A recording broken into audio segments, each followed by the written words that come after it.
Olá pessoal, bem-vindos ao nosso 6º encontro Perfeccionismo na pós-graduação e no ambiente acadêmico. Meu nome é Marina Luiza Nunes Diniz, eu sou psicóloga mestre e doutoranda em psicologia no PPG CogCon da UFMG.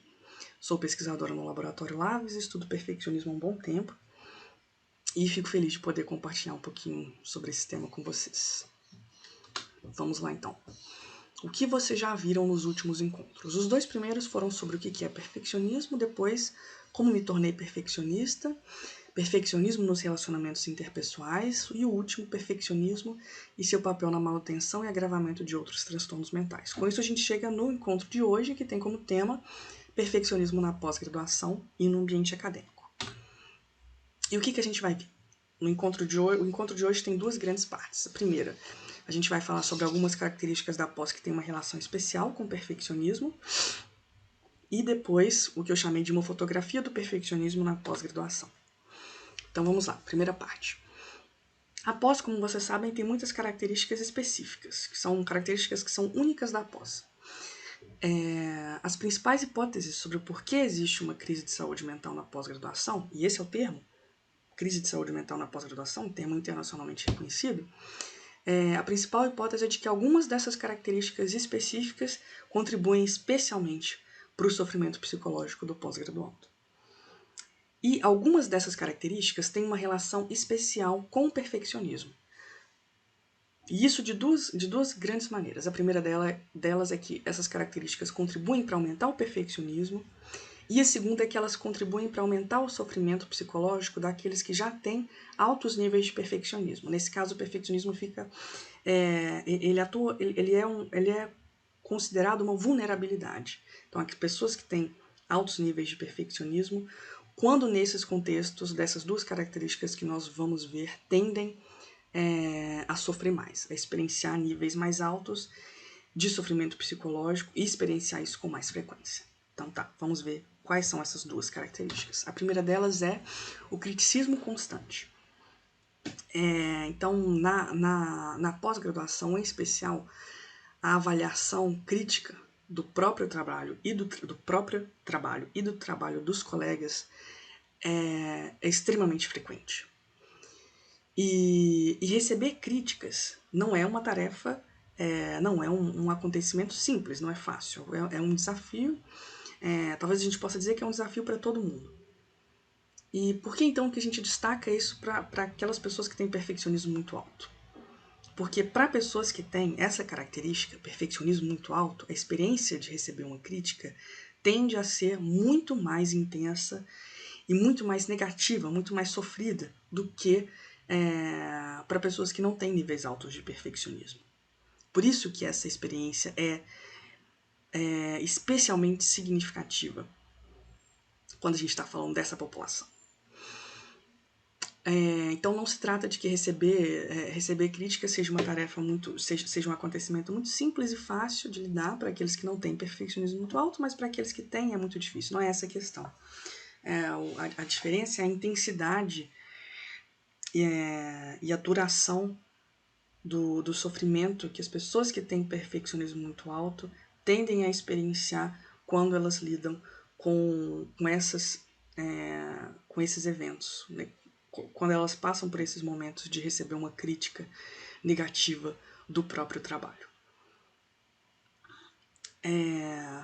Ok. E a segunda característica é a pressão por alto desempenho.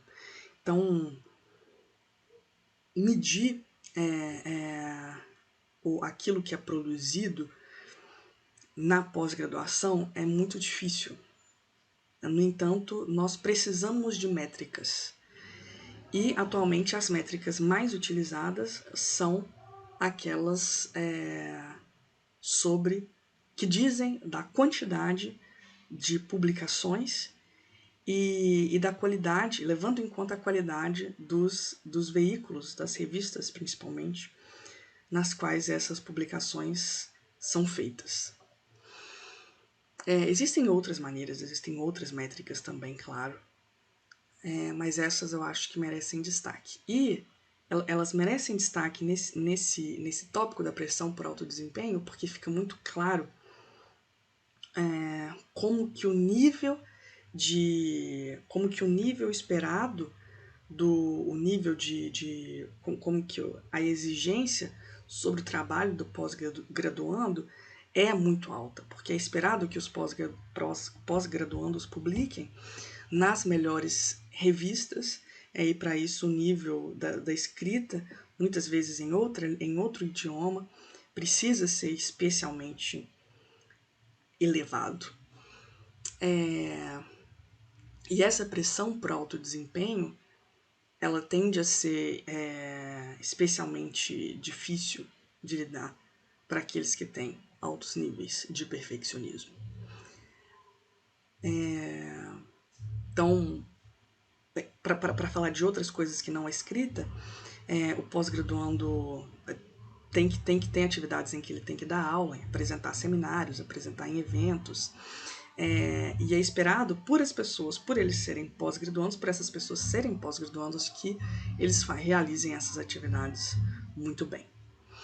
E a escrita merece, mesmo ela não sendo a única, ela merece um destaque, porque a escrita, no nível do pós-graduando, no nível de uma pós-graduação, tende a ser uma escrita, e é esperado que seja uma escrita extremamente complexa, é esperado que os pós-graduandos consigam expressar conceitos, teorias, modelos extremamente complexos através da escrita, e que eles consigam conectar diferentes construtos, diferentes conceitos complexos de maneira clara e concisa na sua escrita. É esperado que eles consigam demonstrar através da escrita o domínio da área específica na qual eles estão trabalhando, e esse é um nível de exigência altíssimo, que é muito fácil de identificar quando a gente fala das atividades de escrita na pós-graduação. Então são essas duas características que são muito específicas da pós-graduação, que contribuem para o aumento dos níveis de perfeccionismo, e que também tendem a ser experienciadas de maneira especialmente negativa e intensa por aqueles que já têm altos níveis de perfeccionismo. E aí eu espero, então, na segunda parte do encontro de hoje, conectar essas duas características com exemplos de atividades comuns da pós-graduação. Eu espero que a gente consiga conectar aí esses conceitos e essas características de maneira que faça mais sentido. Tá, então aí vamos ver aqui o que eu chamei de uma fotografia do perfeccionismo na pós-graduação. E aí o que eu quero, o que eu tô pensando com isso? Eu tô pensando assim, imaginem uma pessoa que tem perfeccionismo muito alto. Perfeccionismo é uma característica de personalidade, então ele diz, está implícito ali uma tendência de se comportar, de pensar, de sentir de uma maneira específica. E como que isso pode aparecer na pós-graduação? Então eu tentei tirar, eu vou apresentar um modelo para vocês, que é uma tentativa de como se fosse tirar uma foto de como que uma pessoa com altos níveis de perfeccionismo se comportaria ou reagiria em situações específicas da pós-graduação. Não significa que é esperado que todo mundo siga todos esses passos ou se comporte sempre dessa mesma maneira. Não, o ponto não é esse. A questão é que é uma tendência, as pessoas tendem a se comportar dessa maneira. E aí aqueles que têm perfeccionismo muito alto tendem a se reconhecer em vários momentos. Às vezes os elementos que eu vou apresentar não aparecem numa mesma circunstância, todos eles.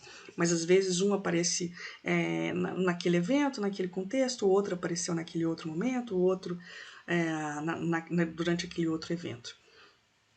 Então isso aqui é só um modelo, só uma estrutura que conecta o que seria a experiência clássica, típica, de uma pessoa com altos níveis de perfeccionismo na pós-graduação. Então esse é um modelo que eu e a minha orientadora, a professora Marcela Mansur Alves, que vocês conhecem já, ela apresentou aí os primeiros encontros. E aqui a gente tenta então apresentar o que seria essa fotografia do perfeccionismo na pós. Então vamos aqui, ó. Começa aqui em cima. Então, demandas comuns, aqui está o do ensino superior, mas eu vou adaptar aqui na minha fala para a pós-graduação. Então, é esperado que os pós-graduandos tenham autonomia e que eles planejem não só o seu próprio estudo, mas o seu próprio estudo entendendo aí no sentido mais estrito do termo, mas também o seu trabalho, a sua produção, então a sua escrita, a sua coleta de dados, quando esse for o caso, que eles escrevam bem, publiquem artigos, escrevam capítulos, apresentem seminários, deem aulas, que eles se desempenhem bem no estágio, em docência. Enfim, então essas demandas comuns da pós-graduação. E aí a gente tem uma crença típica aqui embaixo. Então, essas caixinhas laranjas, tem um erro, vou falar depois. Essas caixinhas laranjas, elas dizem de coisas externas. E as caixinhas brancas, elas vão dizer de algo do sujeito. Então, pensando aqui daquela pessoa que tem altos níveis de perfeccionismo. Então, tem a crença típica, que é que eu só tenho valor se eu alcançar as metas e objetivos.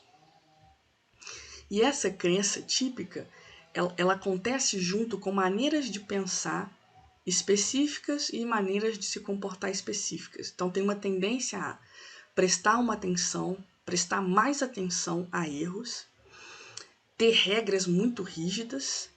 Então, a pessoa ter uma regra de que aquele trabalho precisa ter no mínimo 8 páginas. E essa é uma regra especialmente importante para aquele que tem perfeccionismo muito alto. Ter pensamento dicotômico. Então, por exemplo, é 100% ou é nada. Então, ou o meu trabalho está bom o suficiente para ele ser apresentado, para ele ser entregue, ou ele é um lixo. Não presta, tem que ser jogado fora. Então, essas são maneiras de pensar típicas, vieses, né? E comportamentos típicos também. Então, checar o trabalho obsessivamente, gastar muito mais tempo do que a média das pessoas gasta com determinada tarefa, e ou procrastinar, justamente por medo de falhar e ou por antecipar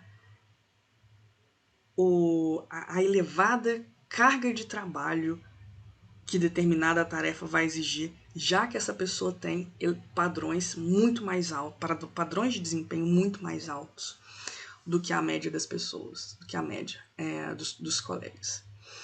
Então a gente tem esses comportamentos aqui típicos e essas maneiras de pensar aqui típicas. E aí como que isso pode, quais são os desfechos então?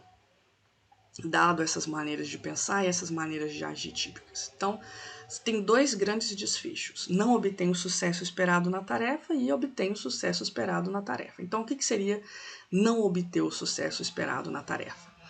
Ouvir críticas ao trabalho que foi apresentado. Então, receber uma crítica de uma aula que o pós-graduando ministrou, por exemplo. Tirar menos do que total num trabalho, numa apresentação de trabalho, num texto entregado numa disciplina. Ter o artigo rejeitado, ter que corrigir coisas, ter que corrigir coisas nos textos, na dissertação, na tese. Então, esses são exemplos que podem ser interpretados como não ter o sucesso esperado naquela tarefa. E aí, como que a pessoa que tem altos níveis de perfeccionismo tende a reagir? Ela tende a ser excessivamente crítica consigo mesma. Então, vou dar um exemplo de uma autocrítica que talvez seja mais próxima da média. Ah, nossa, meu Deus, eu errei essa coisa que eu sabia, nossa, que erro bobo, que coisa. E aí a pessoa fica triste por um tempo, mas depois passou, e aí ela já está pensando em outras coisas, vai planejar o que ela vai fazer e tal. Mas o que seria, então, um ser excessivamente crítico consigo mesmo? Seria pensar de maneira, ter pensamentos muito duros, fazer críticas muito duras a si mesmo. Então, usar uma voz muito, muito séria e muito crítica e dizer coisas muito pesadas. Como exemplo, nossa, eu não presto mesmo, eu não tenho valor, eu não consegui fazer isso, assim, cometi aquele erro, eu realmente eu não sou uma boa pessoa, não tenho valor, não presto, não merecia estar aqui. E fazer isso de maneira muito intensa. Então não é só dizer isso como se e não realmente experienciar o significado dessas palavras. Isso que significa, então, ser excessivamente crítico consigo mesmo. E aí isso vem junto com se sentir muito mal e se sentir sem valor, e aquele que tem perfeccionismo muito alto tende a experienciar isso por mais tempo. E aí isso tende, então, a aparecer de novo quando vem essas outras demandas. E um outro desfecho possível para as tarefas é ter o sucesso esperado. Então, recebeu o trabalho de volta e tirou 100. O artigo foi aceito para publicação. Os alunos elogiaram a aula que o pós-graduando deu. E aí aqui, essa caixinha que tinha que ser branca, que tá errado. E aí, qual que é a reação típica daquele que tem altos níveis de perfeccionismo? Tem estudos interessantes mostrando que aqueles que têm altos níveis de perfeccionismo tendem a aproveitar, a se sentir bem, felizes, por menos tempo do que a maioria das pessoas. Então, ao invés de aproveitar, de ficar super feliz, a pessoa fica feliz, fica satisfeita, mas isso dura menos. E aí uma reação típica é reavaliar os padrões e diminuir o sucesso que a pessoa teve, que a própria pessoa teve. Então, nossa, eu tirei 100, mas assim, aquele professor, ele não deve ter lido, eu acho, meu trabalho. Nossa, aceitaram meu artigo, mas, nossa, os revisores não prestaram atenção. Ou então, nossa, eu acho que, mesmo eu tendo tirado uma nota muito boa, eu preciso fazer melhor porque ficou faltando aquilo, eu acho que eu cometi aquilo, eu podia ter ficado melhor, então no próximo eu vou levar, vou subir a barra, vou elevar os meus padrões. Ou então erraram, né? Não só não leram, mas erraram ao dar a minha nota. Então essas são reações típicas. E aí isso volta aqui, né, com as novas demandas da pós, e aí tende a acontecer de novo. Então isso seria uma fotografia do que seria o perfeccionismo na pós-graduação. Então, esse modelinho, ele foi publicado, tem só um errinho aqui na cor dessa caixinha. Então, mas é isso. Então era isso que eu tinha preparado para a gente conversar e pensar um pouquinho sobre como que o perfeccionismo aparece na pós-graduação e por que ele tende a aumentar na pós-graduação e como que a gente pode identificar como exatamente o perfeccionismo aparece nas atividades típicas da pós, típicas de um pós-graduando. Então é isso.